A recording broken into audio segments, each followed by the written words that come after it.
درود شنوندگان گرامی، گفتارمان را از سلسله خوانش ادبی آغاز می‌نماییم.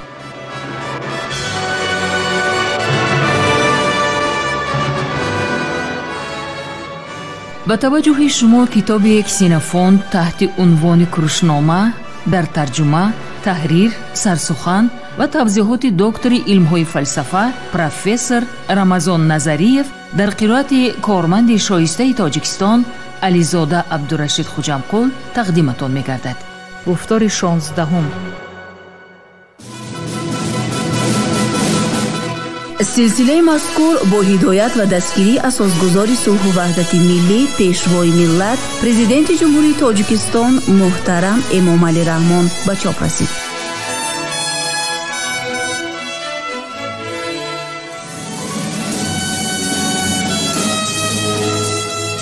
کروشنامه اثری است که تربیه سرلشکر و حاکم آرمانی مردم فارس را در دوره هخامنشی‌ها تصویر می‌کند. آن همچون رمن تاریخی، ترجمه حالی و دستورنامه اداره‌کنی و راهبری تعبیر می‌شود. در آن در برابر هنرهای جنگی و لشکرکشی و صنعت جنگ و محاربه‌ها، همچنین دستورهای سیاسی و اخلاقی در آمیزش با قصه‌های مردمی، ترجمه حالی و تخیلات بدیعی تصویر می‌یابد که اکثر آنها در دایره طبقه برگزیده افین صورت گرفته است.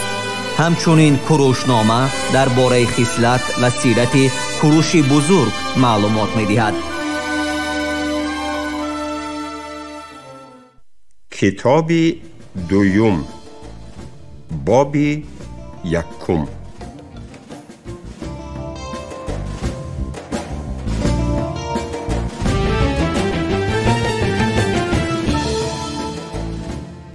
وی برای جنگاوران خیمه ها را به مقداری که به شماره تاکسی ارخها موافق بود تیار میکرد. خیمه ها چنان کلان بودند که در آنها گروهی پره تاکسیس ها جای گرفته می توانست. تاکسیس ها باشند از 100 نفر عبارت بودند. همین طور جنگاوران از روی تقسیمات تاکسیس ها در خیمه ها جا می گرفتند. کوروش باوری داشت که همزیستی در خیمه ها به نتیجه نبردهای آینده تأثیری مفیدتر می رساند. جنگاوران می دیدند که همه اشان پاداشی پولی برابر می گیرند و از این رو شکایتی نداشتند که نسبت به یگان کسی آنها غمخواری بدتر یا کمتر ظاهر می شود، چون که این شاید در مبارزه با دشمن برای بعضی ها سببگاری رفتاری کمتر سزاوار آنها گردد. کوروش همزیستی در خیمه ها را به سبب دیگر نیز مفید می دانست. به این وسیله جنگاوران هم دیگر را خوبتر می شناختند و این به تشکلیابی احساسی ننگ و ناموس آنها مساعدت می کرد. زیرا آدمان بیگانه بیشتر به خود امکان می دهند که در اجرای وظیفه خود به آن طرزی که گویا در تاریکی سرگم رفته باشند بی اعتنایی ظاهر نمایند. او همچنین باوری داشت که حیات مشترک سربازان برای بهتر دانستن موقعهایشان در صفهای جنگی مساعدت می کند. تکسیرها جنگاورانی گروه‌های جنگیشان را شبانه آنچنان با ترتیب قطعی صف می آراستند که گویا یکه یکه در صف قدم می زده باشند. درباره لاخگ‌ها با لاخهای آنها، دیکدرخها با گروهی دهگانه آنها، پنپدرخها با گروهی پنجگانه آنها نیز همین سخن را گفتن ممکن است. دانستن موقع خود در صفها باشد به باوری کوروش برای نگاه داشتن جزو و تامهای جنگی خیلی مهم است.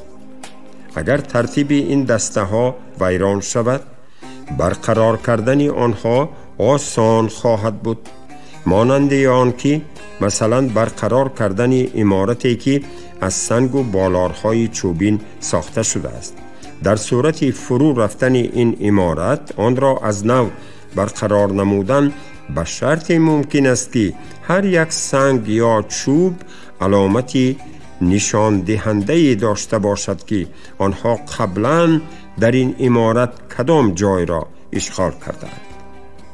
کوروش این چنین باوری داشت که زندگی مشترک جنگاوران در قلب آنها خواهشی از همدیگر قفا نماندن را بیدار می کند، زیرا او مشاهده کرده بود که حتی حیواناتی که یک جایه نگاه داشته می شوند هنگام جدایی شوی از هم خیلی مایوس می گردند. نهایت کوروش همیشه غمخواری ظاهر می کرد تا که سربازان برای نهاری یا خوراک نصف روزی پس از عرقشار شدنشان حاضر شوند. این کار به او توسط پیوسته به شکار برآوردن آنها یا تهیه نمودن بازی ها که در آن انسان مقدار زیادی عرق بدنش را بیرون می برارد میسر گردیده است، یا اینکه بعضی کارها را چنان به جا آوردن لازم بود که بدن جنگاوران را بر اثر آن عرق زیاد زیر می کرد. به اندیشه کوروش این کارها برای بلند برداشتن اشتها، عموماً برای سلامتی، برای تربیه جنگاوران تاباور و به هم دوست مفید بودند. آخر حتی اسب‌هایی که به یک عرابه بسته شده باشند به طور عمومی زحمت می‌کشند و در پهلوی همدیگر آرام‌ترند و به مقابل دشمن کسی دلپورتر جنگ می‌کند که می‌داند دشمنش چگونه به این جنگ نغز آمادگی دارد.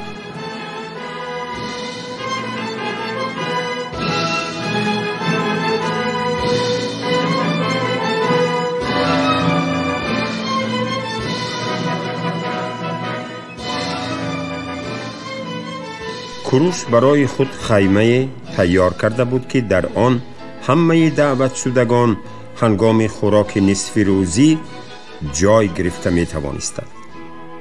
در اکثر موردها او به نزدش آن تاکسی ارخ‌های را دعوت می کرد که حضور آنها را در آن لحظه ضرور می شمارید.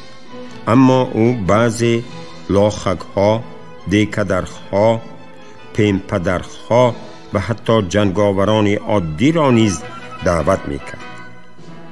بعضن او را گروه‌های 5گانه یا 10گانه یا لاخ‌ها و یا تاکسیس‌ها زیارت می نمودند.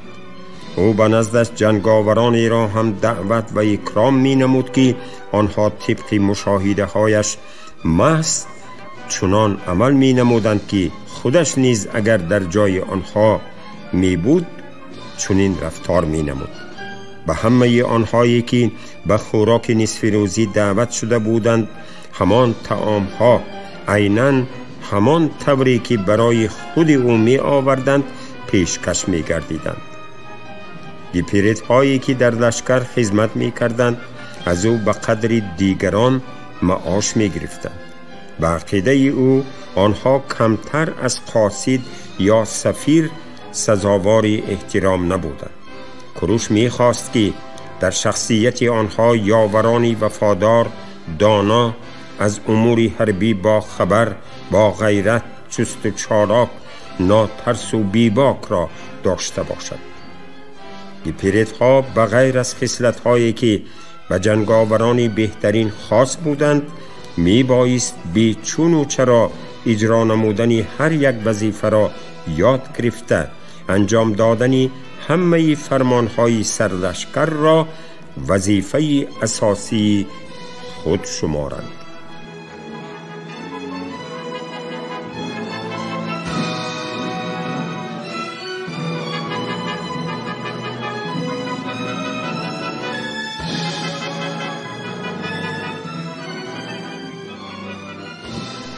کتاب دوم، باب دوم.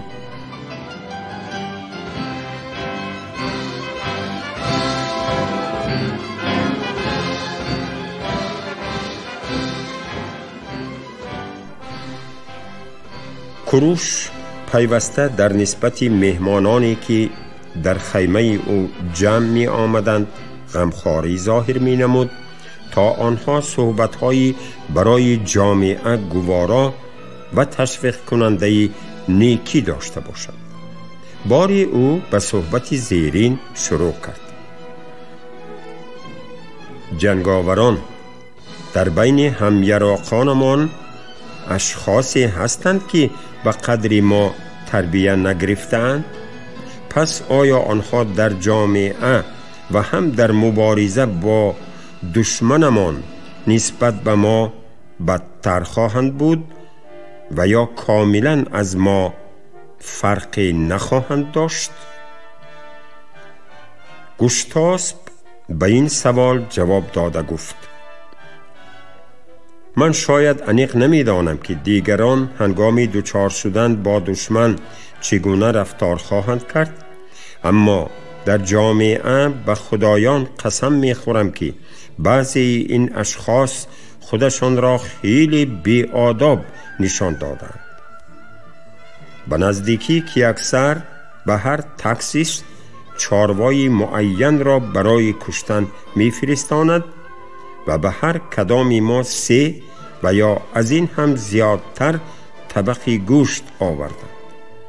آشپز دور اولی طعام را برداشته شروع از من به حاضرین تقسیم نمود.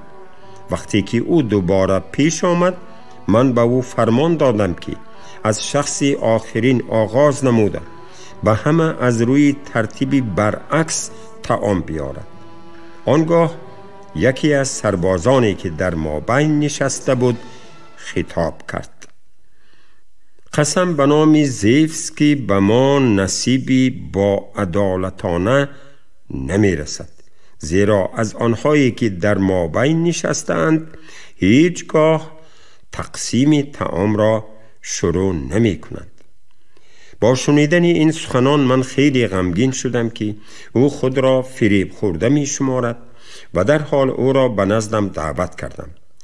او با میل تام اطاعت به جا آورد. وقتی که نوبت تا به ما رسید، در طبق تنها پارچه های خردترین گوشت باقی مانده بودند، زیرا ما از همه آخرین بودیم که از آن باید می گرفتیم. چهره جنگاور را بر اعلا مایوسی فرا گرفته خود به خود خطاب می کرد: چی بدبختی بود! مگر ضرور بود که مرا به این سو به اینجا دعوت کنند؟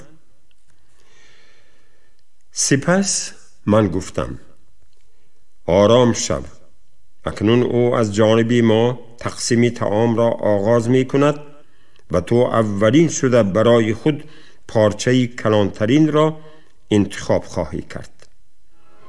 از پی این آشپز بار 3 به آوردن طعام ادامه داد.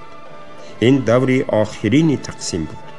آن جنگاور که در پهلویم نشسته بود پاره گرفت، اما آن به نظر او از پاره های دیگر خردتر نمود و او در حال آن را به بالای طبق پرتافت تا که دیگرش را بگیرد.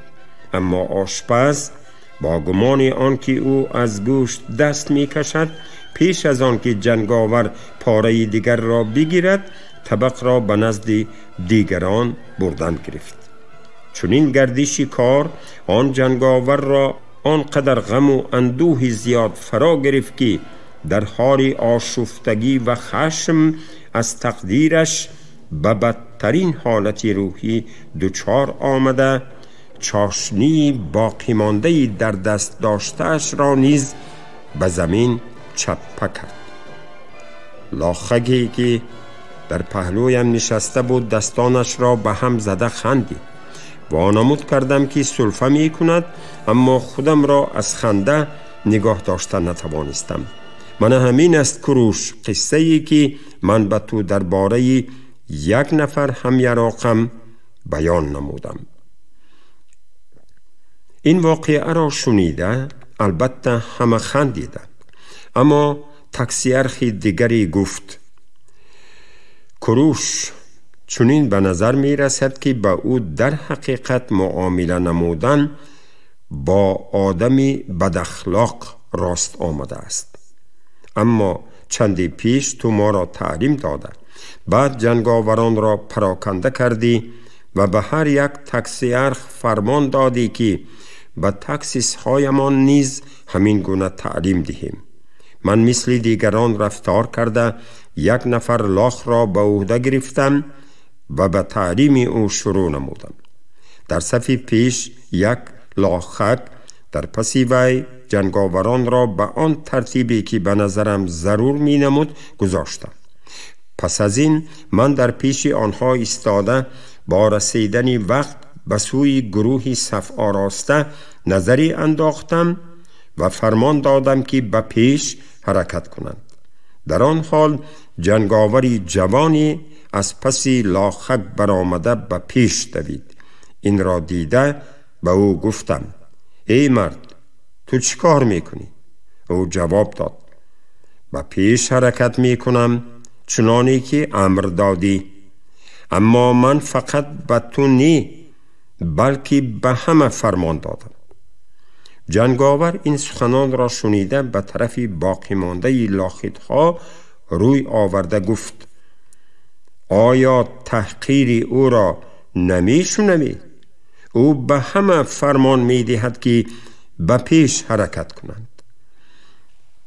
آنگاه همه لاخیدها از پهلوهای لاخک گذشته به سوی من روان شدند. لاخک فرمان داد که به جای اولشان برگردند و ایشان ناراضگی خود را بیان کرده گفتند: به کی اطاعت کنیم؟ یکی فرمان می دهد که پیش رویم، دیگری اجازت نمی دهد.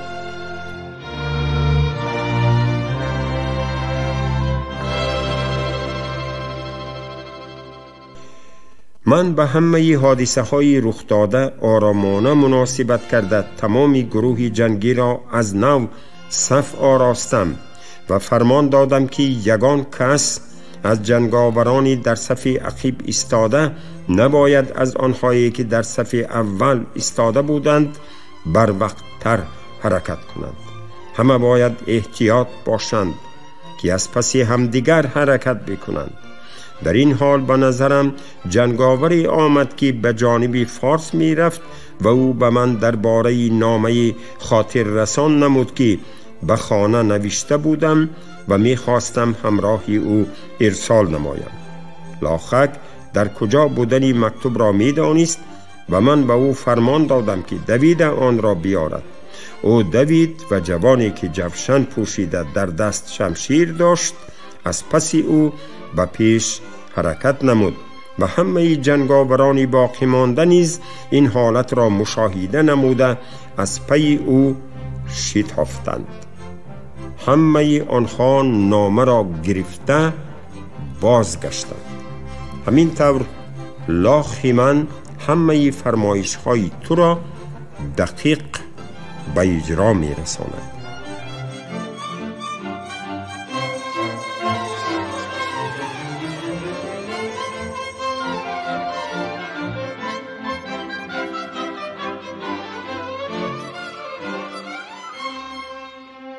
شما گفتار 16 را از سلسله خوانش ادبی از روی اثر کسینوفونت تحت عنوان کروشنامه در ترجمه، تحریر، سرسخن و توضیحات دکتر علم‌های فلسفه پروفسور رمضان نظریف در قرائت علیزاده عبدالرشید خوجمپور شنیدید. کارگردان شیرعلی نغزلی، صدابردار کریم جان حمیدزاده.